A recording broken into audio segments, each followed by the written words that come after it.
आज के वीडियो में ऐसा ना लगे कि किसी की मृत्यु का मजाक उड़ाया जाए, इसका पूरा प्रयास रहेगा।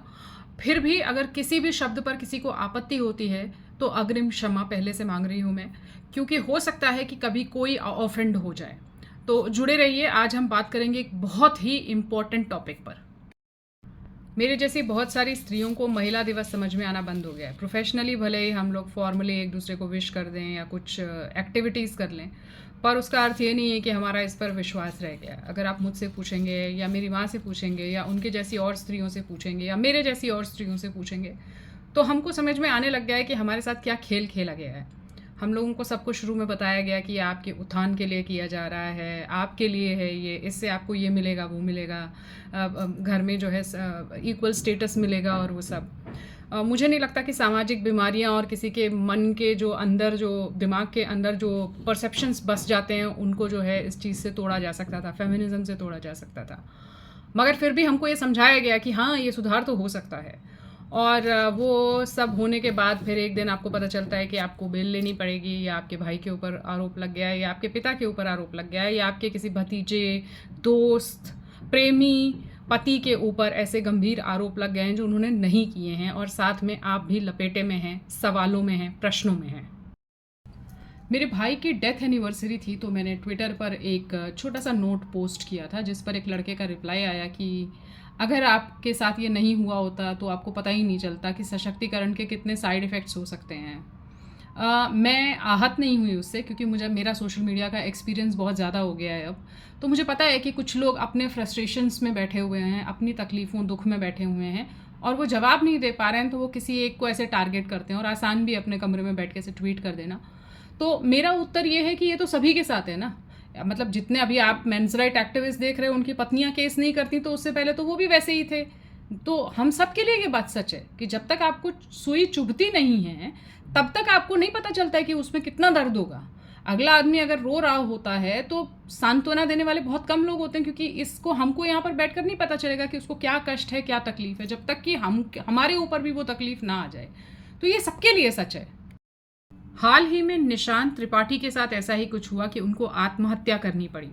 उनकी आत्महत्या में खास बात यह है कि निशांत की जो माँ है नीलम जी, वो तथाकथित सामाजिक सेविका हैं और उन्होंने बहुत सारी स्त्रियों को न्याय दिलवाने के लिए कार्य किया है।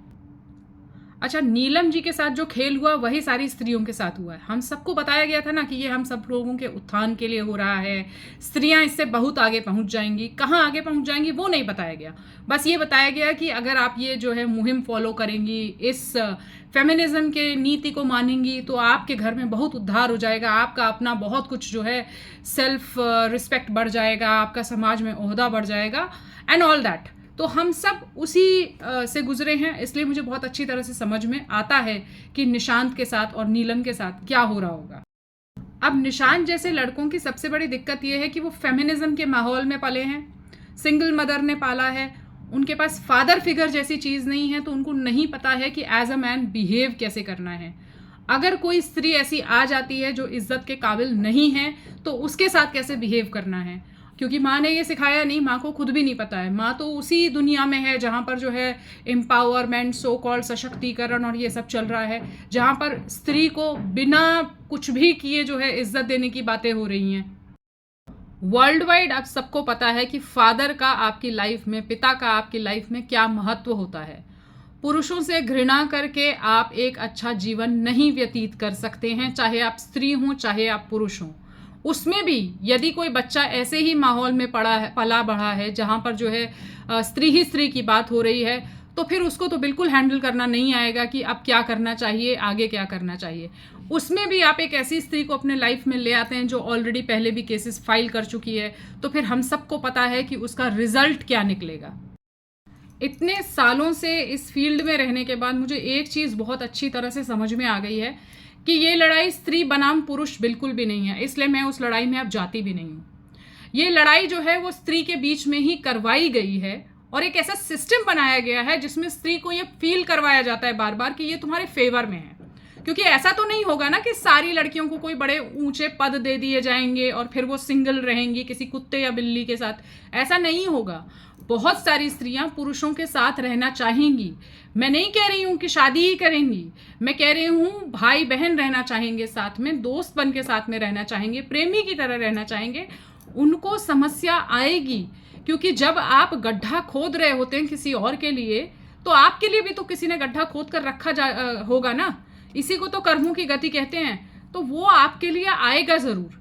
तो जब आजकल लोग जो है ये लॉ ऑफ अट्रैक्शन वगैरह बहुत मानते हैं, तो जब आप वैसी ही चीज़ें ढूंढ रहे होते हैं कि अरे बहुत खराब पुरुष, बहुत खराब, तो कहीं ना कहीं से वो लौट करके आपके ऊपर आता है। तो चाहे फिर वो नीलम जी हो या मैं हूं या आप हो, ये आना ही आना है। ये कर्म आपके ऊपर आएंगे और इससे स्त्रियां ही ज्यादा प्रताड़ित होंगी। ये बात आप गांठ बांध लीजिए। आज दूसरी बातों के लिए ये रो रही हैं, कल ये दूसरी बातों के लिए रोएंगी, और फिर कोई ना कोई कवि लिख के चला जाएगा कि हाय अबला जीवन तेरी यही कहानी, आंचल में है दूध आंखों में है और पानी। उससे आपको हाई आना शुरू हो जाएगा कि अरे वाह बहुत बढ़िया बात कही। लेकिन आप ये तो सोचिए कि रोना बंद ही नहीं हो रहा है। स्त्री को हैप्पीनेस की तरफ, खुशी की तरफ, प्रसन्नता की तरफ ले जाने वाला कोई है ही नहीं। जो भी है वो ये स्ट्रेस दे रहा है, डिप्रेशन दे रहा है। क्यों? ये सोच कर देखिएगा आप लोग।